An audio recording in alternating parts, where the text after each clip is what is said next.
بسم اللہ الرحمن الرحیم۔ کتاب شرح چہل حدیث از امام خمینی رحمۃ اللہ علیہ۔ 29ویں حدیث، 5واں حصہ، 6ٹی فصل، نماز میں رفع یدین اور تقلیب۔ اس حدیث شریف میں جو آیا ہے، نماز میں ہاتھوں کو بلند کرو اور ان کو پلٹو اور ان کی تقلیب کا خیال رکھو، اس کا بظاہر مطلب یہ ہے کہ تکبیرات کہتے وقت ہاتھوں کو بلند کرو، اور تقلیب کے مطلب میں احتمال ہے کہ ہتھیلیوں کو قبلے کی طرف کرو۔ چنانچہ تکبیر کہتے وقت ہاتھ اٹھانے میں ہتھیلیوں کو رو بقبلہ کرنا ایک مستحب فعل ہے، اور ہو سکتا ہے اس حدیث میں ہاتھ اٹھانے سے مراد قنوت کے وقت ہاتھ اٹھانا ہو، اور تقلیب سے مراد ہتھیلیوں کو آسمان کی طرف رکھنا ہو۔ چنانچہ فقہاء نے اس کے مستحب ہونے کا فتویٰ دیا ہے، اگرچہ اس کی دلیل میں اختلاف کیا ہے، لیکن متشرعہ کی سیرت قطعیہ کے بعد قنوت سے صرف یہی مطلب یعنی ہتھیلیوں کو آسمان کی طرف رکھنا سمجھا جاتا ہے، اور رفع یدین سے مطلقاً چاہے جس طرح بھی ہو نہیں سمجھا جاتا۔ اب مزید کسی دلیل کی ضرورت نہیں ہے، مختصر یہ ہے کہ اس روایت میں اظہر پہلا احتمال ہی ہے۔ فقہاء کے درمیان مشہور ہے کہ تکبیروں میں ہاتھوں کا اٹھانا مستحب ہے۔ بعض علماء بعض اوامر کے ظاہر پر عمل کرتے ہوئے وجوب کے قائل ہیں، اور اعوذ باللہ من الشیطان الرجیم فصلی لربک وانحر کی تفسیر میں آیا ہے کہ اس نحر سے مراد جس کا خدا نے حکم دیا ہے تکبیروں کے وقت ہاتھ کا اٹھانا ہے، لیکن روایات میں بہت سے ایسے شواہد ہیں جو استحباب پر دلالت کرتے ہیں۔ مثلا ان روایات میں جو علتیں بیان کی گئی ہیں ان سے وجوب ثابت نہیں ہوتا، خصوصاً فضل بن شازان والی روایت جو امام رضا علیہ السلام سے مروی ہے۔ اس کے علاوہ علی بن جعفر کی صحیحہ عدم وجود پر نص ہے، اور یہ روایت اگر قرائن صارفہ سے قطع نظر کر لیا جائے تب تو وجوب پر دلالت کرتی ہے، اور ان میں جمع کا طریقہ یہ ہے کہ نص کو ظاہر پر حکومت دیتے ہوئے وجوب پر مبنی روایات کو استحباب پر حمل کر دیا جائے، اور وہ روایت اگرچہ غیر امام سے رفع ید کو اٹھا دیتی ہے اور صرف امام جماعت کے لیے ثابت کرتی ہے، پھر بھی ممکن ہے کہ یہ دعویٰ کیا جائے کہ ظاہراً یہ امام و مأموم دونوں کے لیے ہے۔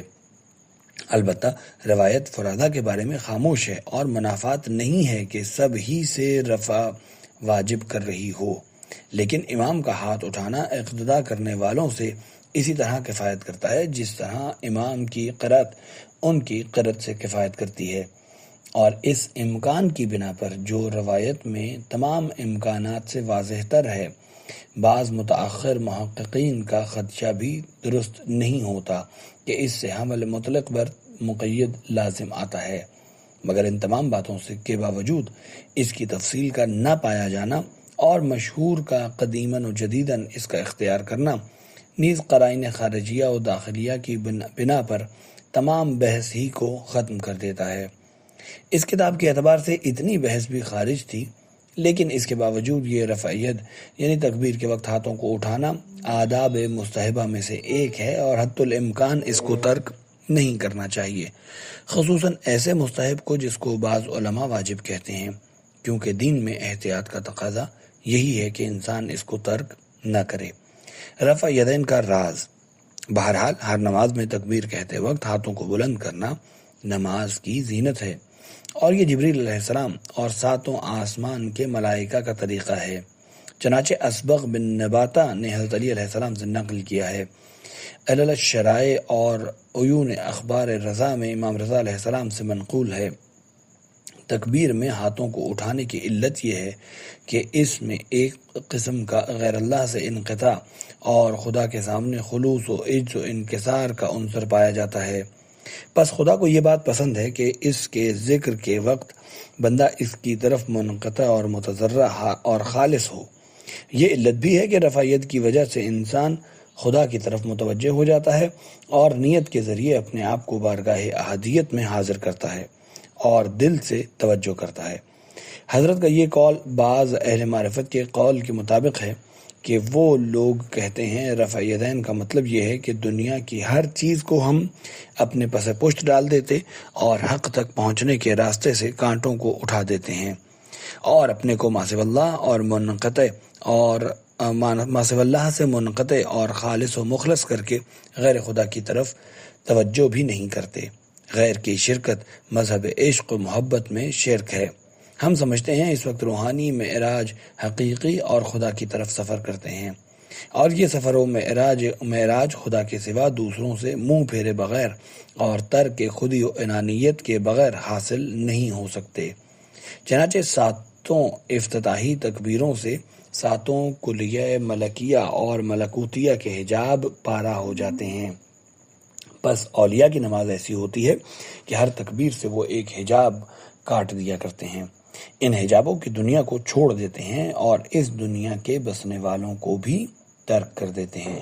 اس کے بعد ان پر دوسرا حجاب منکشف ہو جاتا ہے اور ان کے دلوں پر دوسری تجلی تقییدی چھا جاتی ہے، مگر وہ راستے کا کانٹا نہیں بنتی، نہ ان کے لیے مصروفیت اور دلی یکسوئی کا سبب بنتی ہے، اور اس کو دوسری تکبیر سے پارا کر دیتے ہیں۔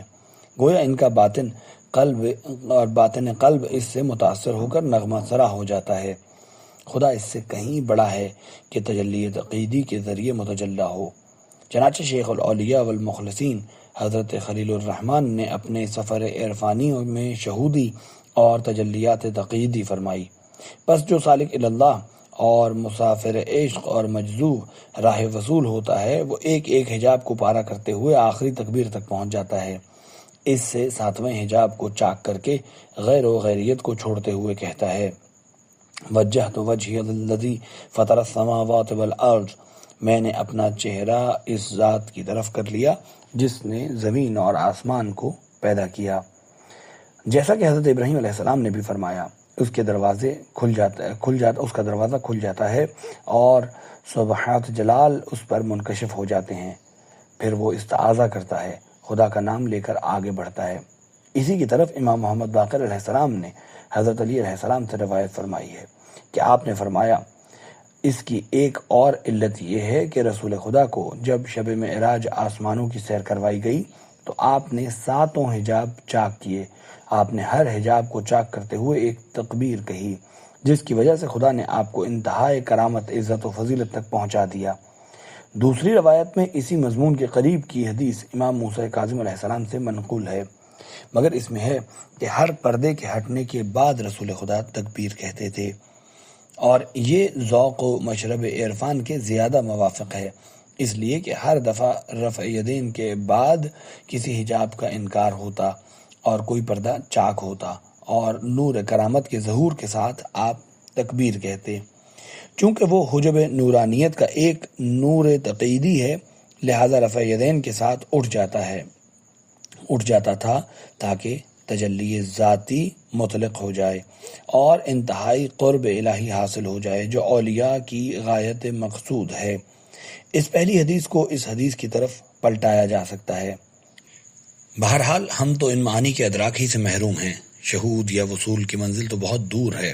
ہماری برائی اور بدبختی یہ ہے کہ ہم تمام مدارج و مقامات کے منکر ہو جاتے اور معراج اولیاء اور پاکیزہ لوگوں کی نماز کو اپنی طرح اور ان کے کمال کو اپنے عمل کے کمال کے مشابہ سمجھتے ہیں۔ زیادہ سے زیادہ جس کا تصور کر سکتے ہیں اور جس سے آگے کا ادراک نہیں کر سکتے وہ یہ ہے کہ ان کی قرت اور تمام آداب بہت اچھے تھے، شرک و ریا اور طلب شہرت سے خالی تھے، یا یہ کہ ان کی عبادات جنت کے لالچ اور دوزخ کے خوف سے نہیں ہوتی تھی، اور یہ تو ان کے مقامات رسمیہ رائجہ میں سے ایک ہے۔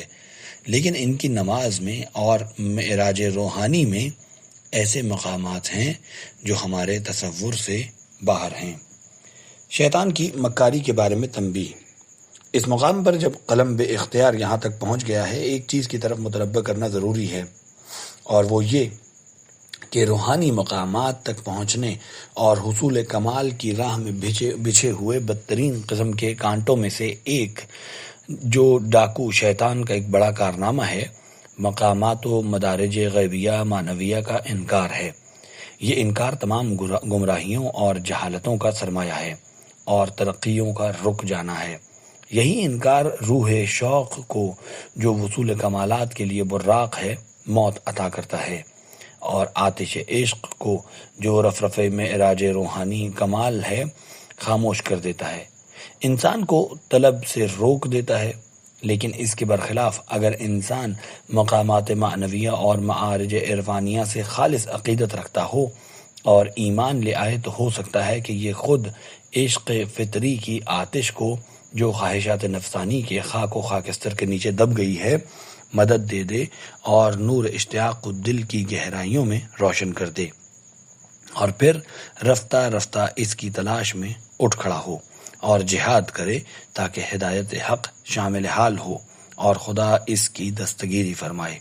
والحمدللہ۔ 7ویں فصل، مسواک کی فضیلت۔ یہ جان لو کہ مسواک کرنا، جس کی اس حدیث شریف میں رسول خدا صلی اللہ علیہ وآلہ وسلم نے وصیت فرمائی ہے، مطلقاً ایک شرعی مستحب ہے۔ خاص مواقع پر اس کی تاکید کی گئی ہے، مثلا وضو اور نماز سے پہلے، قرآن پڑھتے وقت، سحر کے وقت، سو کر اٹھنے کے بعد۔ روایات میں اس کی بہت زیادہ تاکید کی گئی ہے۔ اس کی بہت سی خصوصیات اور فوائد ذکر کیے گئے ہیں، اور ان میں سے بعض کو اس کتاب میں تبرکاً میں ذکر کرتا ہوں۔ امام جعفر صادق علیہ السلام نے فرمایا، مسواک کرنے میں 12 فائدے ہیں۔ مسواک رسول خدا کی سنت ہے، منہ کو صاف کرتی ہے، آنکھوں کی روشنی میں اضافہ کرتی ہے، خوشنودی خدا کا سبب ہے، بلغم کو دور کرتی ہے، قوت حافظہ کو بڑھاتی ہے، دانتوں کو سفید کرتی ہے، نیکیوں میں اضافہ کرتی ہے، دانت کے کھوکھلے پن کو دور کرتی ہے، مسوڑوں کو مضبوط کرتی ہے، بھوک بڑھاتی ہے اور ملائکہ اس سے خوش ہوتے ہیں۔ بہت سی روایات میں ہے کہ مسواک پیغمبروں کی سنتوں میں سے ہے۔ دوسری حدیث میں بھی اسی مضمون پر مشتمل روایت نقل کی گئی ہے۔ اس حدیث میں جن چھوٹے چھوٹے دانوں اور پھوڑوں کا ذکر ہے، ان سے وہ چھوٹے دانے مراد ہیں جو دانتوں کی جڑوں میں پیدا ہو جاتے ہیں، اور ان میں سفید اور بدبودار مواد پیدا ہو جاتا ہے۔ غذا کو چباتے وقت وہ دانے پھوٹ جاتے ہیں اور اس کی گندگی غذا میں شامل ہو کر بہت سے امراض کا سبب بنتی ہے، جیسے بدہضمی وغیرہ۔ آج کل کے اطباء اس کو پیورا کہتے ہیں اور اس کو بہت اہمیت دیتے ہیں، بلکہ اس کے علاج کے لیے دانتوں کو اکھاڑ دینے سے بھی گریز نہیں کرتے ہیں۔ اس لیے انسان کو چاہیے کہ غیبی باطنی پہلوؤں سے قطع نظر کرتے ہوئے، جن میں سب سے اہم مرضی الہی ہے، حفظان صحت اور صفائی کے لیے ہی صحیح، دانتوں کو صاف کرے، اور بڑی اچھی بات یہ ہے کہ پابندی سے دانتوں کو صاف کرے اور انبیاء کی سنت مستمرہ پر عمل کرے۔ حدیث میں ہے کہ رسول خدا صلی اللہ علیہ وآلہ وسلم نے فرمایا، جبریل نے مجھے مسواک کی اتنی تاکید کی کہ مجھے اپنے دانتوں کے بارے میں خوف معلوم ہونے لگا۔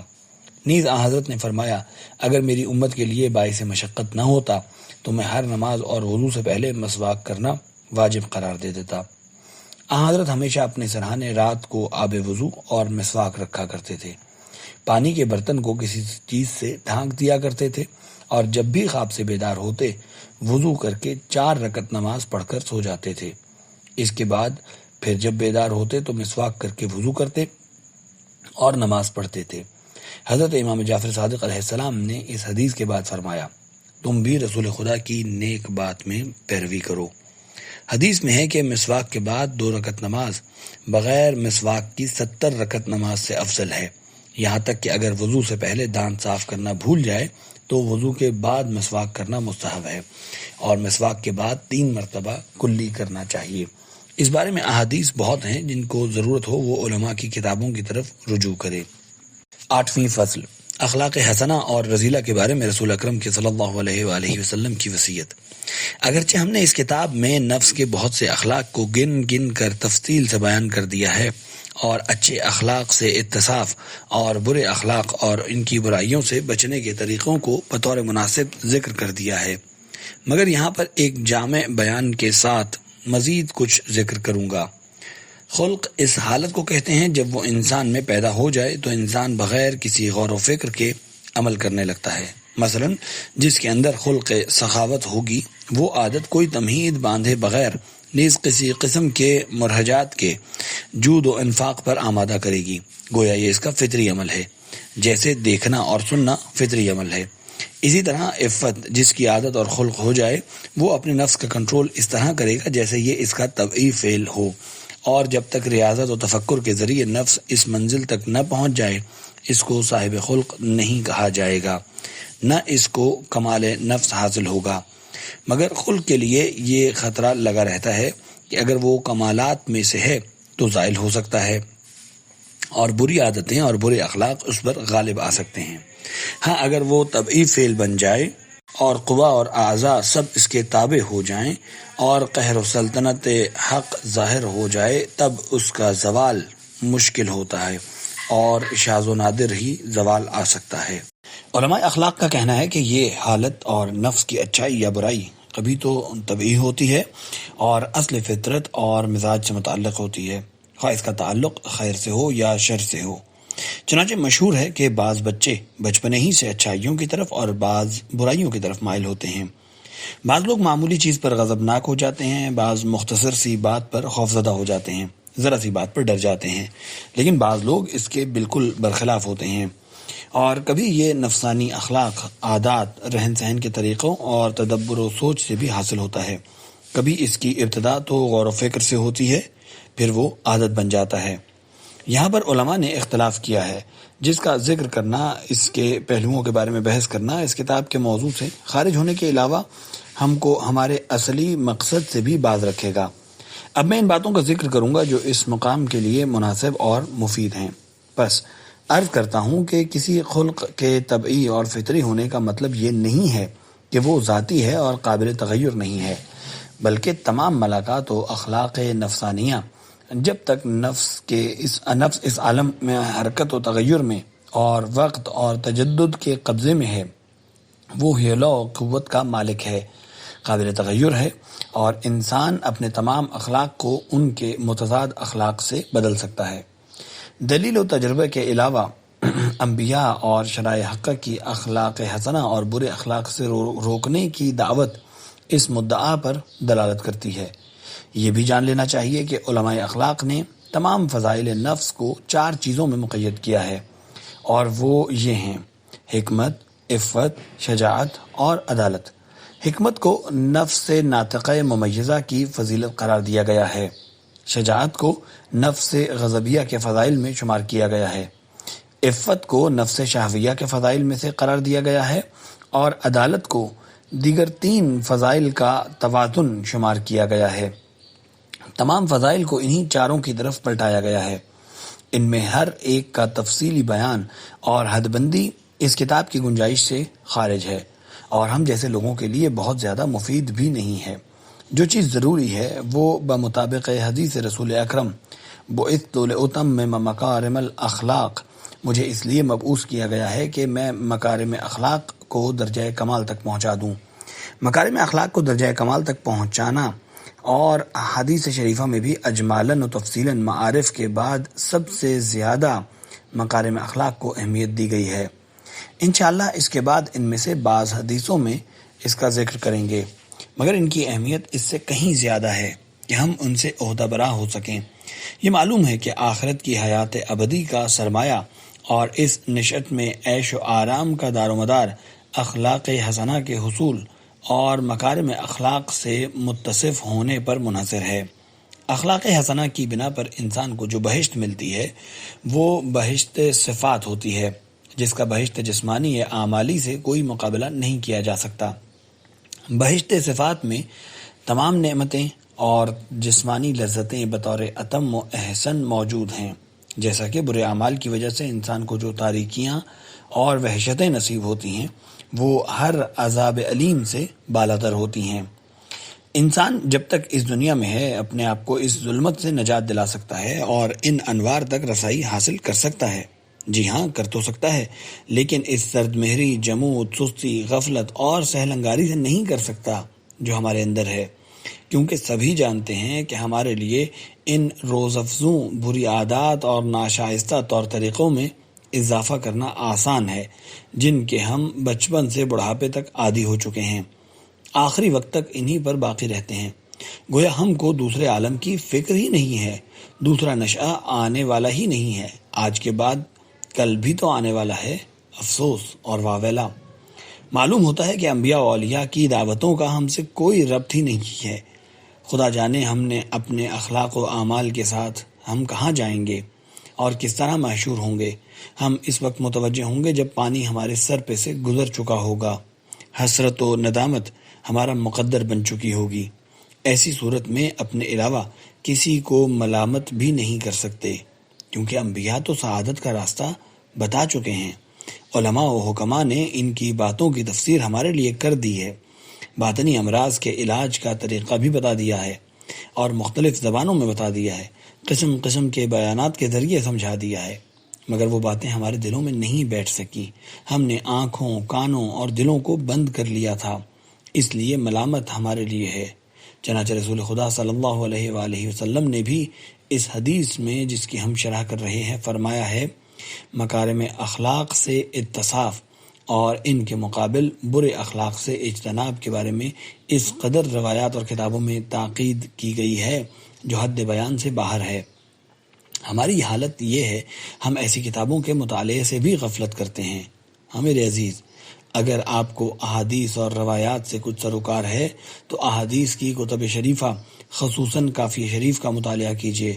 اگر علمی بیان اور علماء کی اصطلاحات سے سروکار رکھتے ہوں تو اخلاقی کتب مثلاً طہارت الاعراق مرحوم فیض کاشانی، علامہ مجلسی اور مراقیان رحمۃ اللہ علیہ کی کتابوں کی طرف رجوع فرمائیے۔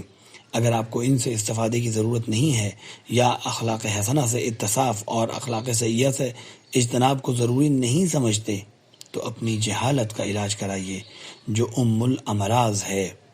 اب میں اس مقام کو تبرکاً بعض احادیث شریفہ کے ذکر کے ساتھ جو اسی باب سے متعلق ہیں ختم کرتا ہوں۔ امام صادق علیہ السلام نے فرمایا، خدا نے اپنے رسول کو مکارم الاخلاق سے مخصوص فرمایا۔ تم اپنے نفسوں کا امتحان کر کے دیکھو، اگر تمہارے اندر وہ مکارم الاخلاق ہیں تو حمد خدا کرو، اس میں اضافے کی کوشش کرو۔ پھر امام نے ان کو 10 صفات میں بیان فرمایا ہے: یقین، قناعت، صبر، شکر، حلم، حسن خلق، سخاوت، غیرت، شجاعت اور مروت۔ یہ حدیث کئی طریقوں سے نقل کی گئی ہے، لیکن معانی الاخبار میں حلم کے بدلے رضا ہے۔ خلاصہ یہ ہے کہ خدا نے اپنے رسول کو مکارم الاخلاق سے مخصوص کیا، لہٰذا تم اپنا امتحان کرو۔ اگر تم میں یہ صفات ہیں تو خدا کی حمد کرو اور ان میں اضافے کے لیے خدا کی طرف توجہ کرو۔ اس کے بعد ان 10 صفات کو ذکر فرمایا، جیسا کہ روایت میں ہے۔ کتاب الوافی میں یہ حدیث کافی کے حوالے سے تھوڑے سے فرق کے ساتھ نقل کی گئی ہے۔ امام صادق علیہ السلام نے فرمایا، مکارم الاخلاق کو حاصل کرو کیونکہ خدا ان کو پسند کرتا ہے، اور برے افعال سے بچو، خدا ان کو پسند نہیں کرتا۔ یہاں تک کہ امام نے فرمایا، حسن خلق کو تھام لو، اس لیے کہ حسن خلق اپنے مالک کو روزہ دار اور نمازی کے درجے تک پہنچا دیتا ہے۔ امام محمد باقر علیہ السلام کا ارشاد ہے، مومنین میں ایمان کے لحاظ سے سب سے زیادہ کامل وہی ہے جو از روئے خلق سب سے اچھا ہو۔ امام سجاد علیہ السلام نے فرمایا کہ رسول خدا صلی اللہ علیہ وآلہ وسلم کا ارشاد ہے، قیامت کے دن کسی کے میزان عمل میں حسن خلق سے بہتر کوئی چیز نہیں رکھی جائے گی۔ رسول خدا نے فرمایا، جو چیز سب سے زیادہ میری امت کو بہشت میں داخل کرے گی وہ پرہیزگاری اور حسن خلق ہے۔ امام جعفر صادق علیہ السلام نے فرمایا، نیکی اور حسن خلق شہروں کو آباد کرتے ہیں اور عمروں میں اضافہ کرتے ہیں۔ معصوم کا ارشاد ہے، خداوند عالم حسن خلق والے کو راہ خدا میں جہاد کا ثواب دیتا ہے، ایسا جہاد کہ مجاہد دن رات جہاد میں مشغول ہو۔ اس باب میں روایات بہت ہیں، مثلا حسن خلق ایمان کی تکمیل، میزان اعمال کے بھاری ہونے اور بہشت میں داخل ہونے کا سبب ہے۔ اس کے برخلاف بدخلقی ایمان کو فاسد اور انسان کو عذاب الہی میں مبتلا کرتی ہے، جیسا کہ احادیث شریفہ میں اس کی طرف اشارہ ہے۔ امام صادق علیہ السلام نے فرمایا، بدخلقی ایمان کو اس طرح فاسد کر دیتی ہے جس طرح سرقہ شہد کو فاسد کر دیتا ہے۔ ایک اور روایت میں بدخلقی عمل کو اس طرح خراب کر دیتی ہے جس طرح سرقہ شہد کو خراب کر دیتا ہے۔ رسول خدا صلی اللہ علیہ وآلہ وسلم نے فرمایا، خدا بدخلق آدمی کی توبہ قبول نہیں کرتا۔ سوال کیا گیا، ایسا کیوں ہے؟ فرمایا، اس لیے کہ جب وہ ایک گناہ سے توبہ کرتا ہے تو اس سے بدتر گناہ میں مبتلا ہو جاتا ہے۔ ایک اور حدیث میں، جو بدخلق ہے اس نے خود ہی اپنے آپ کو عذاب میں مبتلا کر رکھا ہے۔ یہ سب جانتے ہیں کہ بدخلقی انسان کو ہمیشہ عذاب میں مبتلا رکھتی ہے اور دوسرے عالم میں بھی سختی اور فشار و ظلمت کا سبب ہے، جیسا کہ ہم نے بعض حدیثوں کی شرح میں بیان کر دیا ہے۔